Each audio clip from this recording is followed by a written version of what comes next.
نماز فجر ادا کرنے کے فوراً بعد میں قبرستان میں آیا تاکہ میں اپنے مرحوم باپ کی قبر پر دعا مانگ سکوں۔ میں اپنے مرحوم باپ کی قبر پر کھڑا ہو گیا اور دعا مانگنے لگا۔ جیسے ہی میں نے دعا شروع کی تو اچانک مجھے چیخوں پکار کی آوازیں سنائی دینے لگی۔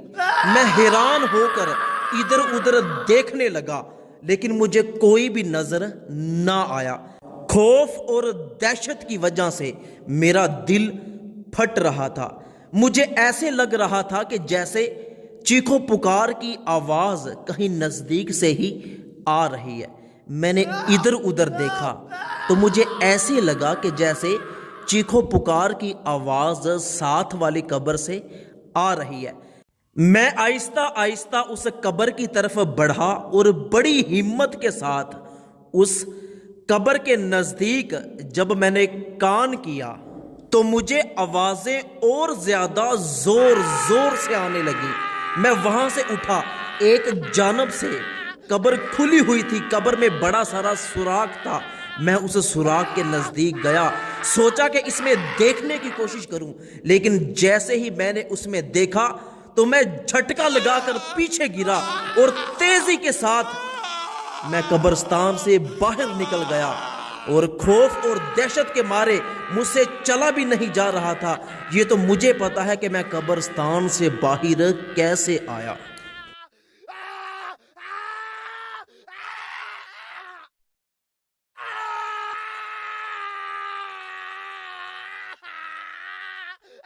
میں جلدی کے ساتھ اپنی موٹر سائیکل کے پاس آیا، موٹر سائیکل پر بیٹھا، موٹر سائیکل کو سٹارٹ کیا اور جلدی کے ساتھ اپنے گاؤں میں چلا گیا۔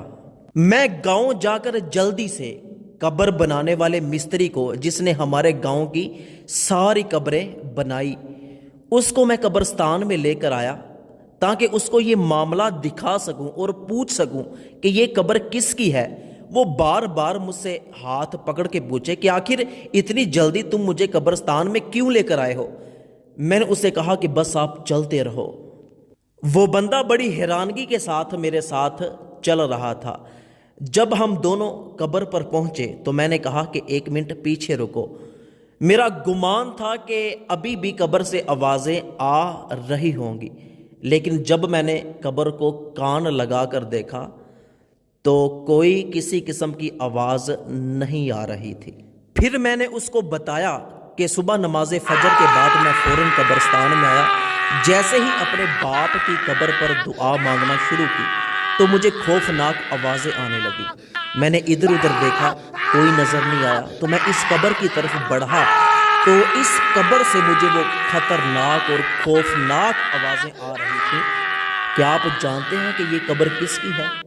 اس نے بتایا کہ یہ قبر ہمارے گاؤں کے ایک ٹھیکیدار کی ہے جو بہت ہی ظالم انسان تھا، اور سب سے بڑی بات یہ کہ یہ بندہ سود کا کاروبار کیا کرتا تھا اور لوگوں پہ ظلم کیا کرتا تھا، لوگوں کو سود پر قرض دیا کرتا تھا۔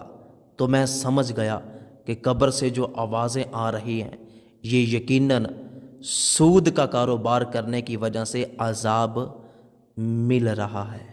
تو میری اللہ پاک سے دعا ہے کہ اللہ پاک مجھے اور آپ کو سود جیسے بڑے گناہ سے بچنے کی توفیق عطا فرمائے۔ اچھی بات دوسروں تک پہنچانا صدقہ جاریہ ہے۔